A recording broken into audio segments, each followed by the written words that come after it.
Այսօր զրուցում ենք Երևանի ավականու անդամ բնապահպանական հարցերով փորձագետ բժիշկ գիտնական Քրիստինա Վարդանյանի հետ։ Շնորհակալություն, որ մեր հյուրն եք։ Վերջին օրին հանրության ուշադրության կենտրոնում քրեական վարույթներն են, բայց դրան զուգահեռ նաև կենթանական, այսպես ասած, դրամաները, խոսքը Գագիկ Ծառուկյանի առանձնատնից կենթանաբանական այգի տեղափոխված կենդանիների մասին է, առգրավման մասին է դրանց, ինչը վերածվեց ողբերգության։ Առանձնատնից տեղափոխված էգ-հարյուցը ժամեր անց անկեց Երևանի կենթանաբանական այգում, օրեր առաջ այգի է տեղափոխվել 9 կոկորդիլոս, որոնց տեղավորել են փոքր կացարաններում, եւ այսօր էլ հակասական լուրեր հնչեցին Ծառուկյանի 11 ձիերի եւ պոնիի առգրավման մասին։ Տիկին Վարդանյան, մի կողմից փաստաբանական կողմը պնդում է, որ հունիսի 10-ից կա ձիերի առգրավման որոշում, որը այսօր պետք է իրականացվեր։ Մյուս կողմից քննչական կոմիտեն կտրուկ հերքում է սա, ասելով, թե ընդամենը զննություն է կատարվել։ Որպես հանրային քաղաքական գործիչ, ինչ եք կարծում, ինչ է թաքնված այս հակասականության հետևում։ Հնարավոր է, որ պետությունը նահանջել է հաշվի առնելով սեփական ռեսուրսների քչությունը, որ իզորու չէ պարզապես այդքան կենդանի տեղափոխել եւ առավել եւս պահել։ Գիտեք, ես հակված եմ մտածելու, որ միգուցե մասնագիտական եւ փորձագիտական դաշտը, ովքեր որ զբաղվում են նաեւ այս ամբողջ գործընթացով, ինչ որ ձևով նաեւ պետական կառույցների հետ համագործակցում են եւ տվյալ դեպքում ունենալով այդ ուրեմն նախորդ շատ ծանր դեպքը, հիմա ավելի կենդանիների նկատմամբ նրանց շահը սպասարկող որոշումներ են կայացնում։ Ես հակված եմ, որ սա է պատճառը եւ եթե այդպես է, դա անհամեմատ ավելի լավ է, քան թե այն, ինչ որ մենք տեսանք նախորդիվ։ Ամեն դեպքում փաստաբանները շեշտում են, որ ձիերը եւ պոնին ընտանի կենդանիներ են եւ չեն կարող քրեական վարույթի առարկա դառնալ։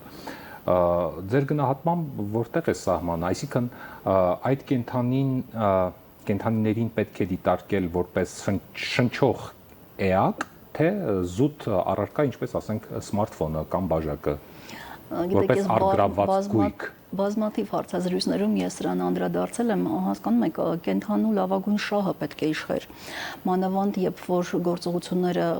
ուրեմն գիշատիչների հետ իրականանում էին կենդանաբանական այգու կողմից, որը հանդիսանում է գիտական կենտրոն։ Եվ գիտական կենտրոնում այս ուրեմն տեղափոխման ճանապարհին տեղի ունեցածը չի կարող ասել, որ մենք լավագույն շահը դրեցինք կենտրոնում։ Ես կարծում եմ, որ շատ ավելի լավ կլիներ, որ գիտական կենտրոնը եւ նաեւ ոլորտում հեղինակություն վայելող մասնագետները նույն քննչական կոմիտեին բացատրեին, որ նման գործողությունը հղի է շատ ծանր հետևանքներով, որովհետեւ խոշոր կենդանիներ են, որովհետեւ կենդանաբանական այգին նման փորձ չունի, որովհետեւ իմ տեղեկությամբ նաեւ գլխավոր կենդանաբուժը երկրում չէ եւ նաեւ պետք է պատրաստվել նման տիպի մեծ ուրեմն գործողություններին, որոնք պահանջում են նաև սարքավորումներ եւ այլն, որովհետեւ մենք տեսնում ենք, վագրի գլուխը ինչ վիճակում էր այդ բանից դռնակից երևացող մի խոսքով վերջը։ Ես համարում եմ, որ գիտական կենտրոնը պետք է ավելի այլ ուրեմն բան դրսևորեր եւ դրանից կշահեին բոլորը, կշահեին կենդանիները, կշահեր ուրեմն հանրությունը չեր ունենա այդ ստրեսը, որին որ ենթարկվեց ամբողջ հանրային դաշտը եւ նաեւ հարկատուների վրա դրվեց փաստացի մասնավորի կողմից իրականացվող ծախսը ամենօրյա եւ նաեւ կենդանիներին սպահելը, նրանց նաեւ ռիսկերը չգնահատել, չէ՞ որ այդ բոլոր կենդանիները նախապես պետք է ուսումնասիրվեին, կարելի է անել նարկոզ թե չէ, մենք փաստացի խոսեցինք, որ մեզ տվեցին արդեն դիահերձման պատասխանները, որ կար թոքերում բորբոքումներ, լյարդ, լեղապարկ եւ այլ տասնյակ խնդիրներ եւ հիմա հասկանալի չի, մենք եթե նախապես ուսումնասիրեինք նման տիպի միջամտություն կարվեր, թե չէ, իհարկե չէր արվի, որովհետև կենդանու կյանքի ցուցումով արդեն դրանք չէին արվի։ Եվ սրանք բոլորը հարցեր են, որոնք որ իրականում մնացին անպատասխան այդ կենդանիներին քրեական վարույթի շրջանակում տեղափոխել կենդանաբանական այգի, խնդիրը սա է։ Այսինքն առյուծին պարտավոր էր քննչական մարմինը կամ մասնագետները տեղափոխեին կենդանաբանական այգի կամ այլ վայր մինչև գործի ավարտը։ Սա այն դեպքում, երբ այդ կենդանիները խնամվում էին ինչպես պետք է եւ աշխարհի շատ կենդանաբանական այգիներ կերազեին, այդպես հնարավորություններ ունենային պահելու իրենց կենդանիներին։ Ես դրա համար Արդյոք դա անհրաժեշտ էր, ասածս դա է։ Ես դրա համար անընդհատ ասում եմ եւ բոլոր իմ հարցազրույցներում նույնն եմ ասում, որ կենթանիների լավագույն շահը խոսում էր նրա մասին, որ նրանց պետք չէր ստրեսի ենթարկել, պետք չէր նրանց կալանավորել, կամ կարելի էր տալ տնային կալանք, այլ ոչ թե տեղափոխել եւ դիտարկել կենթանաբանական այգին որպես քրեակատարողական հիմնարկ, ինչի արդյունքում մենք ունեցանք այն, ինչ որ մենք ունեցանք։ Եվ ես չտեսա ով է այս ամեն ինչից շահեկան դիրքում դուրս եկել։ Ոչ հանրությունը, ոչ կենթանիները, ոչ կենթանաբանական այգին, ոչ հարկատուն, ոչ պետությունը, մենք կոպի ուրեմն կոպ ենք պատրաստվում մեր մոտ ընդունել եւ հազվագյուտ կենթանուն նման տիպի գործողությունների հետևանքով մենք կորցրեցինք այսօր ես լսում էի Նազանի Վարդանյանին ով ասում էր ինչքան միջազգային ուրեմն կոնվենցիաներ կան որ մենք ստորագրել ենք բոլորը տվյալ դեպքում խախտել ենք այս ուրեմն առյուծի հետ կապված այսինքն այստեղ բազմաթիվ խնդիրներ են եւ նորից եմ կրկնում ես հակված չեմ իրավաբանների մեղադրանքը այստեղ իրանք որպես իրանք իրենց գործառույթն են իրականացնում բայց մասնագետները պետք է ցուցեն, որ այստեղ կարող է լինեն բազմաթիվ հիվանդություններ, մենք չգիտենք կառույցների նախնական պատմությունը ինչպիսին է եւ այլն եւ վերջին հաշվով պետք է կենթանիներին այդ ստրեսի ենթարկել։ Դուք երբ որ նրանց վերցրեցիք, նախ նարկոզը ինքնին ունի իր հետևանքը, դա մեկ։ Երկրորդը տեղափոխեցինք ինչ որ այլտեղ լավ թե վատ դա հարցի մյուս կողմն է։ Կենթանիները արթնանալու են կարանտինային բաժնում, որը ունի շատ սահմանափակ տարածք, կենթանու համար դա նոր իրավիճակ է, նոր հոտեր են եւ այլն։ Նա ունենալու է նոր խնամող, որին նա ծանոթ չի, իսկ նրանք տարիների նոր ռացիոն, որը չի կարող միանգամից, միգուցե ավելի լավ կամ ավելի վատ, այստեղ արդեն հարցը դրան չի վերաբերում։ Հարցը վերաբերում է նրան, որ կենթանու շահը տվյալ դեպքում չի սպասարկվել եւ մասնագետներն են այստեղ որոշում կայացնողները համենայն դեպս այդպես պետք է լինի, որ մասնագետները իրենց կարծիք ասեին եւ զգուշացնեին, որ եթե այս միջամտությունը իրականանա, մենք ունենք շատ մեծ ռիսկեր, որ ունենալու ենք այն ելքը, որը մենք ունեցանք, որովհետեւ ցանկացած նարկոզի մեջ պարունակում է այդ վտանգը, առավել եւս այս ամենը ինչ որ մենք տեսանք։ Եվ գիտեք նաեւ այդ պայմանները, որտեղ որ անզգայացումը տեղի էր ունենում, պետք է նաեւ այդտեղ լինեին այնպիսի սարքեր, որոնք որ հնարավորություն կտան վերակենդանացումը իրականացնել եւ այլն, տասնյակ բաներ, որոնց մասին արդեն խոսում են այլ ուրեմն փորձագետներ ոլորտի եւ նաեւ գիտեք որպես կառավարման խորհրդի անդամ իմ համար շատ տարօրինակ էր որ կազմում մեր կառավարման խորհրդի հանրապետության լավագույն մորֆոլոգ պաթոլոգն է կենթանաբան ով նաեւ կրթական մեծ գործունեություն է ծավալում համալսարանում ուրեմն ագրարային Եվ նա ներգրավված չէր որևիցե ձևով այս process-ներում եւ ես բազմաթիվ հարցեր ունեմ եւ քանի որ ես խնդրեցի նույն օրը որ կազմակերպեն հրատապ կառավարման խորհրդի նիստ որովհետեւ ինչ պետք է լիներ ավելի ուրեմն արտառոց քան այն ինչ որ տեղի ունեցավ եւ ցավոք սրտի նիստը որոշեցին որ կնշանակեն կգումարեն ամսի 16-ին իսկ դա իմ համար ընդունելի չէր եւ հաջորդ օրը ես կենթանաբանական այգում եի եւ ուզում էի նաեւ տեսնել տեղափոխած կենթանի տնօրենը նպատակահարմար չհամարեց, հետաքրքիր է ոչ թե որտեվ չի կարելի ինչ-ինչ պատճառներով, այ հենց այդպես։ Արդյոք դա հիմնավորում է։ Չեմ կարող ասել, ես չհետևեցի, արդեն ունեի որոշում, որ չեմ շարունակելու աշխատանքս այդ ուրեմն կազմում եւ իմ 12 կետից ուրեմն բաղկացած պաշտոնական նամակը արդեն որպես Երևանի ավականու անդամ ուղղել եմ քաղաքապետին ամսի 9-ին եւ հիմա կստանամ պատասխանները, կհանրայնացնեմ այն ինչ որ կլինի պաշտոնական դիրքորոշումը Երևանի քաղաքապետարանի, այլ ոչ թե ինչ որ այդպես հատվածական ինֆորմացիա։ Մեզ հաշվով կարող ենք ասել, որ սա մասնագիտական անփութության հետևանք էր։ Ես կարծում եմ, որ այստեղ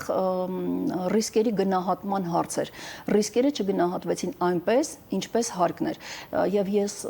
կրկին հակված եմ մտածելու, որ եթե պրոֆեսիոնալները ուրեմն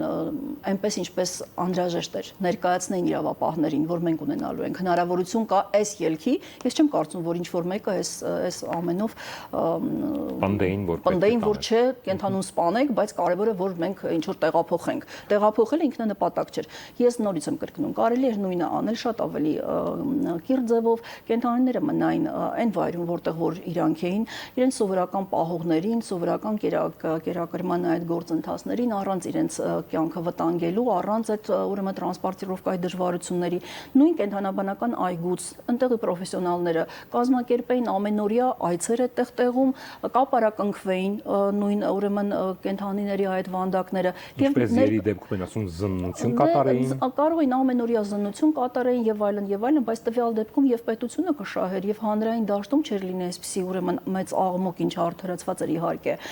իրավական մասով, կոպի առումով, միջազգային պարտավորությունների եւ ամենակարևորը կենթանու կյանքը մենք կարողանայինք փրկեինք։ Իսկ դա ամենակարևորն է, հասկանում եք։ Տեսեք, քննչական կոմիտեն հայտնել է, որ առյուծի անկման փաստով առանձին քրեական վարույթ չի հարուցվելու, այլ հանգամանքները քննվելու են նույն այն վարույթով, որով առյուծը ճանաչվել էր իրեղեն ապացույց։ Այսինքն չի ստացվում, որ այսպես այս գործողություններով փորձ է արվում կոծկել սեփական սխալները եւ պատժի չենթարկել որևէ մեկի։ Գիտեք, ես իմ վրա պարտավորություն չեմ վերցնի մեկնաբանել, թե ինչ է ուզում քննչական կոմիտեն, բայց ես գիտեմ, որ դատական հայցեր պատրաստվում են եւ նրանք արվելու են։ Ես գիտեմ նաեւ, որ բնապահպան Սիլվա Ադամյանը նա դիմել է միջազգային կառույցներին, կենթանապաշտպան կառույցներին եւ ունի պատասխաններ արդեն որոշակիներից, քննարկում ենք միասին ուրեմն գործընթացները, սա ծածկել հնարավոր չի լինելու։ Ես կարծում եմ, որ արդարությունը պետք է ուրեմն հաղթի եւ հետ այսում մենք առյուծին ցավոք սրտի արդեն կորցրել ենք։ Ես կարծում եմ, որ մեր այսօրվա գործողությունները իմ մասնավորապես ուղղված են, որ նման տիպի դեպքերը այլևս երբեք չկրկնվեն։ Եվ գիտեք, միգուցե ձիերի հետ կապված գործընթացները հենց իմ ասացի շարունակությունն է, որ այո, մենք ունենք բացասական փորձ, մենք տեսանք, որ մենք չստացանք արդյունք, այլ ստացանք ուղիղ հակառակը եւ պետք է լինել ավելի զգուշ, ավելի կշռադատված մեր որոշումների մեջ եւ առաջին հերթին միշտ դնել անպաշտպանի շահը որպես առաջնային, այլ ոչ թե ինչ հարցեր, իսկ այստեղ ամենակարևոր դերը միշտ ունեն մասնագետները, պրոֆեսիոնալները, որոնց որ վստահում են։ Որպես Երևանի ավականու անդամ դուք ներսից գիտեք վիճակը, այ կենթանաբանական այգին իզորու է ընդունել այդքան կենթանիների եւ իզորու է արդյոք ապահովել կացարաններով, բացի կացարաններից նաեւ սննդով։ Ինչպես է ապահովելու այդ պայմանները եւ ինչպես են պահելու այդ կենթանիներին, որ տեղափոխվել են եւ արդեն եւ հետագայում էլ պատրաստվում են մնացածներին տեղափոխել։ Դա ես արդեն ասացի, որ հարկատուի վրա այս բեռը դնելը չգիտեմ ինչքանով ճիշտ է։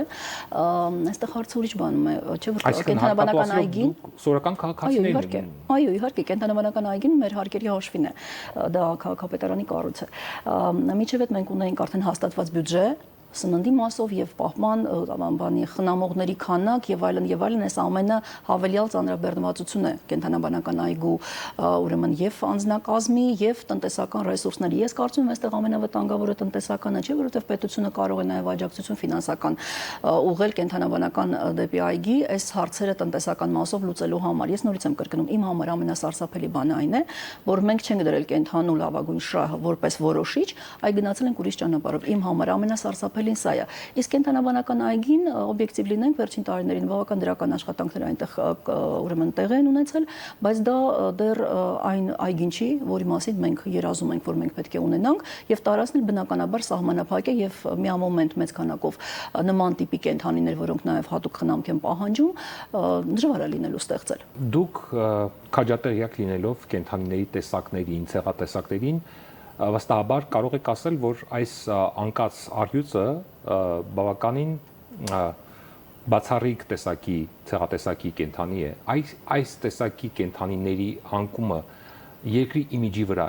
կարող է անդրադառնալ, ինչպես է անդրադառնում։ Ես կարծում եմ, որ բացասաբար անդրադառնալու է, որովհետև մենք ունենք մոլորակում 300 նման տիպի ուրեմն առյուծ, առանձին ցեղատեսակ չի, դա մուտացիա է, համապատասխան որ լինում է, եւ նրանք սահմանափակ են այդ գույնով, աչքերի այդ գույնը եւ այդ կենթանին, եւ առհասարակ նույնիսկ եթե այդպես չէ, եթե նույնիսկ սրանք սովորական վագրեր էին կամ առյուծներ կամ ինչ կենթանի ուզում է լինել, ես համարում եմ, որ կենթանի օրգանիզմի եւ անպաշտպանի շահը միշտ պետք է լինի առաջնային։ Եթե վաղը դատարանը որոշի, որ պետք է այս կենթանիներին վերադարձնի տիրոջը, ով է փոխհատուցելու այդ կենթանի անկած կենթանու համար նախ եւ հետո պարզվի, որ կենթանիների այդ մնացած կենթանիների վիճակն էլ վատթարացել է օրինակի համար։ Ով է պատասխանատուն եւ ով է փոխհատուցելու այս ամենի համար։ Դարձյալ հարկատու սովորական քաղաքացին։ Գիտեք, քանի որ կենթանիները ի պահ են տրված կենթանաբանական այգում, այդ պահից, որ ի պահ են տրված կենթանաբանական այգուն, պատասխանատվությունը կենթանաբանական այգունն է, այսինքն տվյալ դեպքում հարկատույնը, որովհետև մեր պետությունը իր սեփական ինչ-որ միջոցներ ինչ-որ մեկը, որ իր գրպանից փոխհատուցի, այլ պարզապես մարդիկ են իրենց հարկերի հաշվին դարձյալ պետությունը առհասարակ այդպես է, պետության ցանկացած դրամ, որը պետությունը ծախսում է, դա հարկատուների գումարն է, պետությունը իր ինչ-որ գումարները չունի, դա կամ հարկեր են կամ եւ այլն։ Շատ շնորհակալություն մասնագիտական եւ խորքային վերլուծության համար։ Հուսանք, որ իրավական գործընթացների ընթացքում կենտրոնական աշխարհի ներկայացուցիչները չեն տուժի այլևս։ Լիահույս եմ։ Մենք զրուցում ենք Երևանի ավականու անդամ բնապահպանական հարցերով փորձագետ բժիշկ գիտնական Քրիստինա Վարդանյանի հետ։ Ցտեսություն։